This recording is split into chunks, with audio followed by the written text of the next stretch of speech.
ಬಹುಭಾಷಾ ನಟಿ ರಶ್ಮಿಕಾ ಮಂದಣ್ಣ ಈಗ ಸಿಕ್ಕಾಪಟ್ಟೆ ಬಿಜಿಯಾಗಿದ್ದಾರೆ. ತೆಲುಗು ಮತ್ತು ಹಿಂದಿ ಭಾಷೆಯಲ್ಲಿ ಸಾಕಷ್ಟು ಸಿನಿಮಾಗಳನ್ನ ಒಪ್ಪಿಕೊಂಡಿರುವ ಅವರು ಆಗಾಗ ಮುಂಬೈ ಟು ಹೈದರಾಬಾದ್, ಹೈದರಾಬಾದ್ ಟು ಮುಂಬೈ ಅಂತ ಓಡಾಡ್ತಾ ಇರ್ತಾರೆ. ಈ ಮಧ್ಯೆ ಒಂದು ಆತಂಕ ಹುಟ್ಟಿಸುವ ಘಟನೆಗೆ ರಶ್ಮಿಕಾ ಮಂದಣ್ಣ ಸಾಕ್ಷಿಯಾಗಿದ್ದಾರೆ. ಹೌದು, ರಶ್ಮಿಕಾ ಮಂದಣ್ಣ ಪ್ರಯಾಣಿಸುತ್ತಿದ್ದ ವಿಮಾನವು ತುರ್ತು ಭೂಸ್ಪರ್ಶ ಮಾಡಿದೆ. ಈ ಘಟನೆ ಬಗ್ಗೆ ಸ್ವತಃ ನಟಿ ರಶ್ಮಿಕಾ ತಮ್ಮ ಇನ್ಸ್ಟಾಗ್ರಾಂನಲ್ಲಿ ಮಾಹಿತಿ ನೀಡಿದ್ದಾರೆ. ಅವರು ವಿಮಾನದಲ್ಲಿ ಕುಳಿತಿರುವ ಫೋಟೋವನ್ನು ಸೋಷಿಯಲ್ ಮೀಡಿಯಾದಲ್ಲಿ ಹಂಚಿಕೊಂಡು ಆತಂಕದ ಕ್ಷಣದ ಬಗ್ಗೆ ತಿಳಿಸಿದ್ದಾರೆ.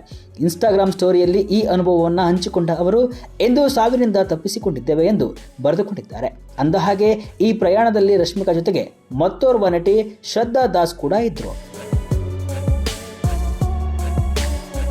ಅಷ್ಟಕ್ಕೂ ಏನಾಗಿತ್ತು ಅಂದರೆ, ಫೆಬ್ರವರಿ 17ರ ಶನಿವಾರದಂದು ರಶ್ಮಿಕಾ ಮಂದಣ್ಣ ಪ್ರಯಾಣಿಸುತ್ತಿದ್ದ ಏರ್ ವಿಸ್ತಾರ ವಿಮಾನವು ಮುಂಬೈನಿಂದ ಹೈದರಾಬಾದ್ಗೆ ಸಂಚರಿಸುತ್ತಿತ್ತು.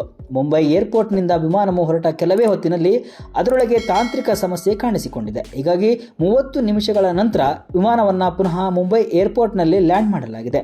ನಟಿ ರಶ್ಮಿಕಾ ಸೇರಿದಂತೆ ಪ್ರಯಾಣಿಕರೆಲ್ಲರೂ ಸುರಕ್ಷಿತವಾಗಿದ್ದಾರೆ.